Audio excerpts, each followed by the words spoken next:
Ayan, shoutout po sa ating lahat mga kalangga dyan. At ngayon po araw ng Santo na, Lunes Santo na ngayon. At sobra po ang init, grabe. Kaya sa ngayon parang na muna po tayo, survey lang tayo ngayon. Grabe yung init po ngayon. Kaya kanina nga nahihilo ako, kaya sabi ko parang gusto ko muna magpahinga ngayon. Pero ngayon po parang pipilitin ko na meron na po tayong konting pupuntahan. At wala na muna pong ngayon. May titinan lang po tayo, tapos kapag okay na tayo, lalong lalo kapag meron na tayong pambigay, ay babalikan po natin. Ngayon ay survey lang po na muna tayo. Ayan, maraming salamat po sa lahat ng mga sumusuporta at sa lahat ng Rosel community. Maraming po salamat sa inyo lahat. So ngayon po, siyempre kasama pa rin natin si Amor sa ating mga misyon. At patuloy lang po tayo. Ayun. Ayan po mga kalangga, na dito po tayo sa bilihan po ng mga solar power. Kasi meron po tayong pagbibigyan, kung nakita nyo po, kinalala. Kung naalala nyo si Tatay Rodel, no? Yun pong nakatira sa Munting Kubo na wala siya kahit na at kahit na ilaw wala. So meron pong nagpapabili ng ganitong solar power, kaya lang sobra pong mamahal pala ng solar power mga palangga. Yung maliliit lang, tingnan nyo ang mga presyo kaya grabe po ang mahal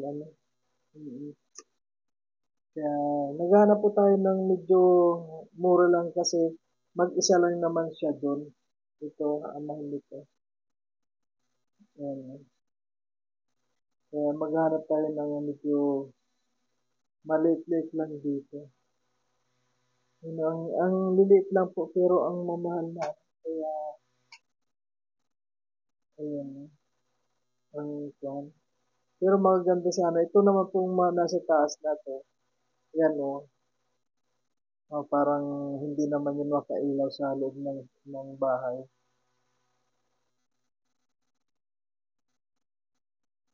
Ayan. Halos ang pinaka-kuan po, 1K yun.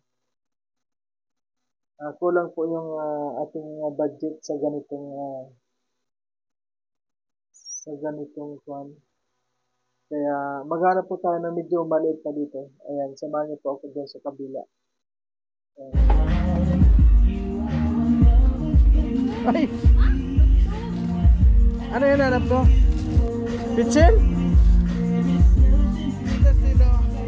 Hello po. Copyright. Ganap kami ng kaman pala ito. Yung may bibigyan kasi kami.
guys, labas na naman tayo sa lungga natin.